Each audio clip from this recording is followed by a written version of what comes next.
కొద్దిగా sir 1 second sir. Yes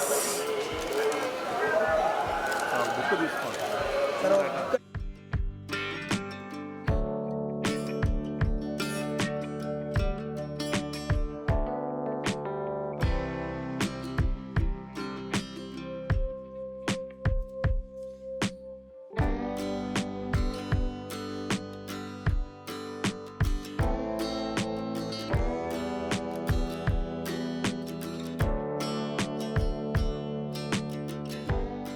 మీ వాళ్ళే మాట్లాడించింది.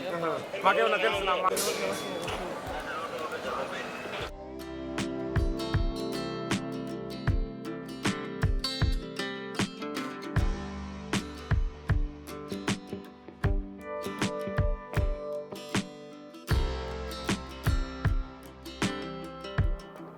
రామకోటి ఏ రకంగా అయితే గతంలో రాసేటువంటి సాంప్రదాయం భారతీయ సమాజంలో ఉన్నదో ఆ రకంగానే గోవింద కోటి రాసి విద్యార్థులలో చిన్నపిల్లల దగ్గర నుంచి వాళ్ళల్లో ఆధ్యాత్మికత పెంచాలా అన్నటువంటి ఒక సదుద్దేశంతో తిరుమల తిరుపతి దేవస్థానం గోవింద కోటి రాసినటువంటి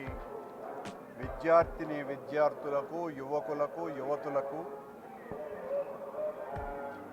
విఐపి దర్శనం ఇప్పిస్తాము అని చెప్పగానే మొట్టమొదటిసారిగా ఈ రోజున కీర్తన అనేటువంటి బెంగుళూరు అమ్మాయి, తను ఇంటర్మీడియట్ చదువుతున్నటువంటి పాప ఈ రోజున గోవింద కోటిని రాసుకొని, అంటే 10,01,16 రాసినటువంటి వాళ్లకు దర్శనము, కోటి రాసినటువంటి వాళ్లకు కుటుంబ మొత్తం అంతా కూడా విఐపి బ్రేక్ దర్శనము ఇస్తామని చెప్పిన పిలుపును అందుకొని మొట్టమొదటిసారిగా కంప్లీట్ చేసినటువంటి కీర్తనని మనస్ఫూర్తిగా అభినందిస్తున్న, స్వామి కృప కరుణ ఆ అమ్మాయి పట్ల ఎల్లవేళలా ఉండాలని ప్రార్థిస్తున్నా.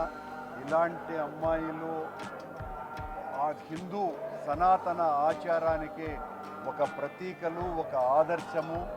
ఈ అమ్మాయిని చూసిన తరువాత మొత్తం మన హిందూ సమాజంలో ఉన్నటువంటి బాలబాలికలందరూ కూడా గోవింద కోటిని ఇదే విధంగా రాసుకొని స్వామివారి దర్శన భాగ్యం పొందగలరని మనస్ఫూర్తిగా ఆశిస్తూ ఆ అమ్మాయికి ఉజ్వలమైనటువంటి భవిష్యత్తు ఉండాలని మొట్టమొదటిసారి తీసుకొని వచ్చినటువంటి ఖ్యాతి కీర్తనకు దక్కింది. భగవంతుని ఆశీస్సులు పుష్కలంగా ఈ అమ్మాయికి ఉంటాయి. మా ఇంటి దేవుడు వెంకటేశ్వర స్వామి, అందుకే రాయాలనిపించి రాశాను. మా దేవుడు అంటే నాకు జాస్తి భక్తి.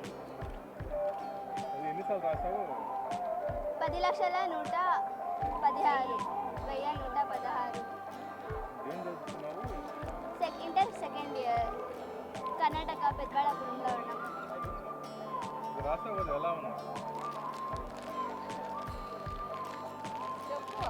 చాలా ప్రౌడ్గా ఫీల్ అవుతాను. ఫస్ట్ నేనే రాసిండేది అని అసలు థింకే చేయలేదు, నేనే ఫస్ట్ అనేసి సంతోషంగా ఉంది. దేవుని దర్శనం అయ్యా బాగా